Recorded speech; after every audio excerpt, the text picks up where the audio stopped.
Assalamualaikum anak-anak, selamat datang kembali di pembelajaran fisika. Hari ini kita akan membahas tentang soal-soal yang ada di bab vektor. Ada 4 soal yang akan kita bahas. Yang pertama, langsung saja pada soalnya. 3 buah vektor gaya seperti pada gambar berikut. Jadi, ada gaya pertama, gaya kedua, dan gaya yang ketiga. Lukislah vektor resultan dari F1 ditambah F2 ditambah F3 dengan metode poligon dan jajar genjang. Yang akan kita bahas yang pertama adalah dengan metode poligon. Masih ingat ya bagaimana cara menggunakan metode poligon? Metode poligon, cara penggunaannya adalah dengan menyatukan ujung gaya pertama disatukan dengan pangkal gaya yang kedua. Ujung gaya yang kedua disatukan dengan pangkal gaya yang ketiga. Oke, kita gambar satu-satu. Ini gaya yang pertama. Ujung gaya yang pertama kita satukan dengan pangkal gaya yang kedua. Ujung gaya yang kedua kita satukan dengan pangkal gaya yang ketiga. Cara menggambar F1 ditambah F2 ditambah F3 atau biasa kita sebut dengan resultan dari ketiga gaya ini dengan menyatukan pangkal yang pertama dengan ujung yang ketiga. Jadi seperti ini. Resultan sama dengan F1 ditambah F2 ditambah F3. Inilah cara menggunakan atau melukis vektor dengan menggunakan metode poligon. Yang kedua, dengan menggunakan metode jajaran genjang. Untuk metode jajaran genjang, karena di sini terdapat 3 buah vektor atau 3 buah gaya, kita uraikan gaya yang pertama dengan gaya yang kedua dengan menyatukan pangkal vektor gaya tersebut. Ini gaya yang pertama. Pangkalnya kita satukan dengan pangkal gaya yang kedua. Kita buat jajar genjangnya. Lalu setelah kita membuat jajar genjangnya seperti ini, kita dapat menarik resultan dari gaya yang pertama ditambah dengan gaya yang kedua dengan menggambar dari pangkal sampai ke sini. Jadi seperti ini. Nah, ini resultan yang pertama atau gaya yang pertama ditambah gaya yang kedua. Bagaimana dengan gaya yang ketiga? Untuk menggambarkan resultan keseluruhan, kita satukan resultan yang pertama ditambah dengan gaya yang ketiga. Jadi kita gambar dulu resultan yang pertama, lalu kita satukan pangkalnya dengan gaya yang ketiga. Jadi seperti ini. Kita buat jajar genjangnya, lalu kita buat resultannya, kita gambar dari pangkal yang sebelah sini sampai ke ujung sebelah sini. Seperti ini. Ini adalah hasil resultan pertama ditambah gaya yang ketiga, atau gaya pertama ditambah gaya kedua ditambah gaya ketiga. Kalau kita perhatikan dengan metode poligon dan jajaran genjang, hasil resultan ketiga gaya tersebut bentuknya dan besarnya adalah sama. Itu untuk soal yang pertama. Untuk soal yang kedua,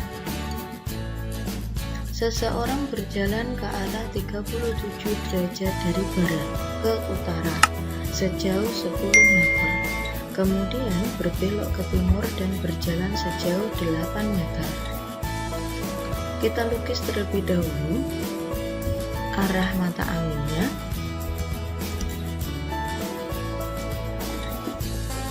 Arah mata anginnya ada utara, selatan, barat, dan timur. Pertanyaan pertama, lukislah pergerakan orang tersebut menjadi dua vektor perpindahan sebelum dan setelah berbelok. Yang sebelum berbelok adalah dia berjalan ke arah 37 derajat dari barat. Kita patokannya barat, berarti kalau berbelok 30 derajat ke utara, di sini ada 30 derajat arahnya ke utara sejauh 10 meter. Jadi seperti ini. 37 derajat dari barat ke utara sejauh 10 meter. Inilah gambar vektor yang pertama. Perpindahan yang kedua, berbelok ke timur dan berjalan sejauh 8 meter. Tinggal seperti ini ya, ke arah timur 8 meter. Oke, inilah pergerakan ke orang tersebut. Untuk pertanyaan yang kedua atau yang B, lukis resultan dua vektor tersebut dengan metode poligon. Tanpa melakukan pengukuran, perkirakan apakah nilai resultannya lebih besar dari dua vektor yang diresultankan. Oke, kita lukis dulu menggunakan metode poligon. Masih ingat ya, menggunakan metode poligon dengan menyatukan ujung vektor yang pertama disatukan dengan pangkal vektor yang kedua. Ini vektor yang pertama, kita satukan dengan pangkal yang kedua. Terus yang selanjutnya kita gambar resultannya. Nah, resultan kita gambar dari pangkal yang pertama sampai ujung yang kedua. Inilah resultan perpindahan dari kedua vektor ini. Perkirakan apakah nilai resultannya lebih besar dari dua vektor yang diresultankan. Kalau dilihat dari gambar ini sudah jelas ya, hasil dari resultan perpindahan ini lebih pendek daripada perpindahan dua-duanya. Berdasarkan hasil lukisan di atas, nilai resultannya dapat diperkirakan kurang dari 8 meter atau lebih kecil dari dua vektor yang diresultankan. Untuk yang C, berapakah sudut apit dua vektor perpindahan tersebut? Kita gambar lagi. Ini vektor yang pertama. Kita satukan pangkal-pangkalnya untuk mengetahui sudutnya. Nah, seperti ini ya. Sudut apit dua vektor ini yang ditanyakan adalah ini. Kalau kita tahu garis lurus seperti ini mempunyai sudut 180 derajat, berarti kalau yang ditanyakan yang bagian sini adalah 180 dikurangi 37 derajat. Hasilnya berapa? 143 derajat. Jadi sudut apit dua vektor perpindahan ini adalah 143 derajat. Oke, yang D, dengan menggunakan rumus kosinus tentukan resultan perpindahan orang tersebut. Tinggal kita menggunakan rumusnya ya. Resultan perpindahan sama dengan akar dari perpindahan pertama kuadrat ditambah perpindahan kedua kuadrat ditambah 2 kali perpindahan pertama dikali perpindahan kedua cos alfa. Ya, seperti ini ya. Kita masukkan satu-satu. Perpindahan pertama 10, perpindahan kedua 8, 2 dikali 10 dikali 8 cos 143 derajat. Kita kuadratkan jadi 164. 2 dikali 10 dikali 8 adalah 160. Cos dari 143 adalah min 0,8. Ini kita jumlahkan. Ini karena perkalian, ini harus dikalikan terlebih dahulu. Kita jumlahkan dulu yang pertama, 100 ditambah 64, 164 min 160 dikali 0,8. Kenapa minus? Plus dikali min, hasilnya min. 160 dikali 0,8 hasilnya 128. Jadi akarnya sama dengan 36. Jadi resultan perpindahan orang tersebut adalah 6 meter. Untuk yang E, dengan rumus sinus tentukan pula arah perpindahannya. Arah vektor resultan kita lambangkan dengan theta. Jadi theta ini adalah resultan dari keduanya. Ini hasil resultannya.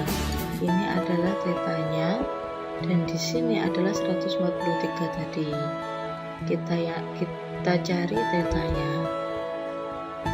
Ingin menggunakan rumus sin theta. Jadi sinnya theta ini atau sudutnya ini per S2 sama dengan sin alfa.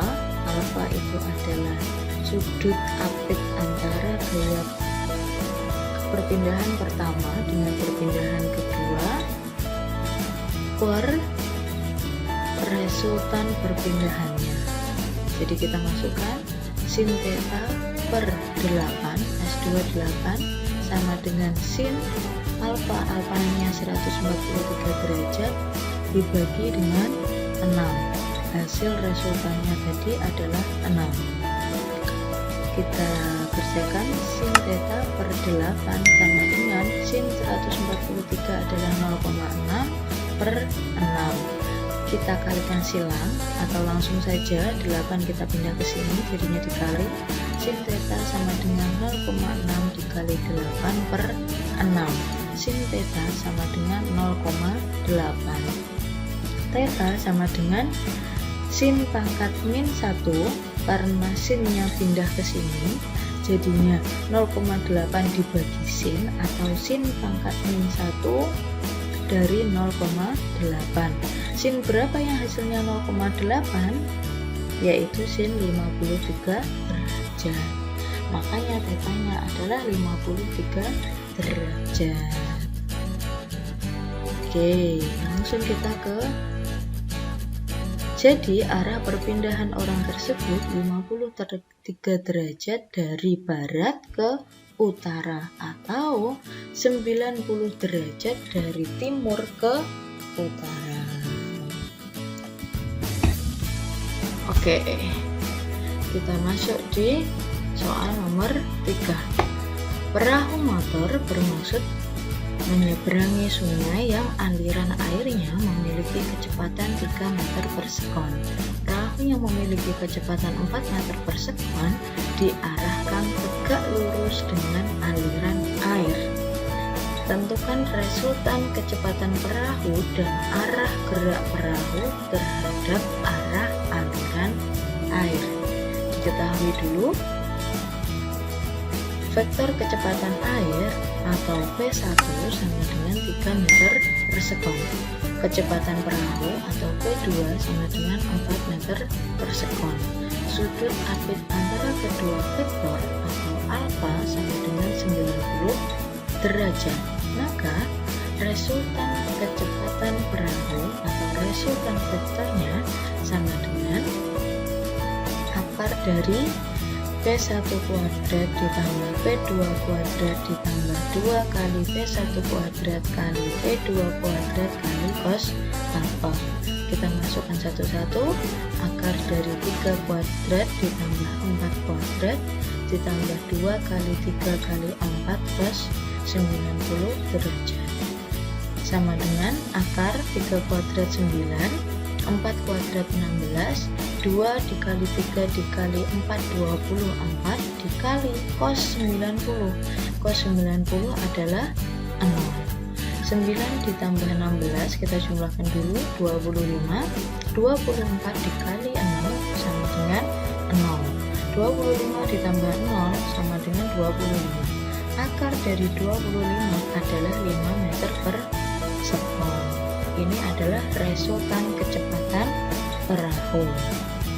Yang kedua, untuk menentukan arah gerak perahu terhadap arah aliran air, pertama-tama perhatikan gambar vektor berikut. Ini adalah kecepatan air, di sini adalah kecepatan perahu. Di sini adalah resultan dari kecepatan keduanya. Kita tentukan arahnya dengan menentukan theta di sini. Oke. Dengan menggunakan rumus PR per sin alfa adalah sudut apit keduanya sama dengan V2 per sin theta. Kita masukkan PR-nya 5, sin alfa berarti 90, sin 90, V2 4 per sin theta. Kita kalikan silang, 5 dikali sin theta sama dengan 4 dikali sin 90 yang hasilnya adalah 1. Sin theta sama dengan 4, 5 pindah ruas jadinya dibagi 4 per 5. Sin theta sama dengan 0,8. Theta sama dengan sin pangkat min 1 0,8. Sin berapa yang hasilnya 0,8? Tetanya makanya 53 derajat. Jadi kecepatan perahu karena pengaruh air adalah 5 meter per sekon yang berarah 53 derajat terhadap aliran air. Oke. Permasalahan terakhir adalah sebuah balok ditarik dengan gaya F1 sama dengan 8 Newton dan F2 sebesar 10 Newton yang membentuk sudut apit 60 derajat. Tentukan resultan dua vektor tersebut dengan rumus kosinus. Oke, ini ya yang diketahui. Tinggal dimasukkan.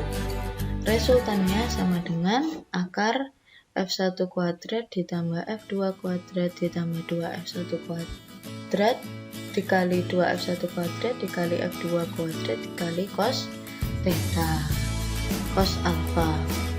Kita masukkan satu-satu, 8, 10, cos 60, 8 kuadrat 64, 10 kuadrat 100, 2 dikali 8 dikali 10, 160, cos 60 adalah setengah.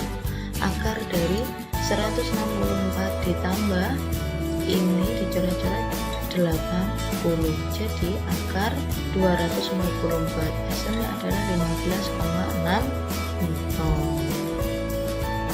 Yang pertanyaan B adalah arah resultan gaya terhadap F1. Langsung saja kita masukkan R per sin 60 derajat sama dengan F2 per sin theta. R-nya kita masukkan 15,6, sin 60 setengah akar 3 sama dengan F2 nya 10 per sin theta. 15,6 kita kalikan silang ya, 15,6 dikali sin theta sama dengan 10 dikali setengah akar 3. Sin theta sama dengan ini hasilnya 5 akar 3, ini dipindah ruas jadinya dibagi 15,6. Sin theta hasilnya adalah 0,56. Jadi theta sama dengan sin pangkat min 1 0,56 atau setara theta dengan 33,7 derajat. Oke, terima kasih atas perhatiannya. Cukup sampai di sini kita membahas permasalahan yang ada di bab vektor. Assalamualaikum warahmatullahi wabarakatuh.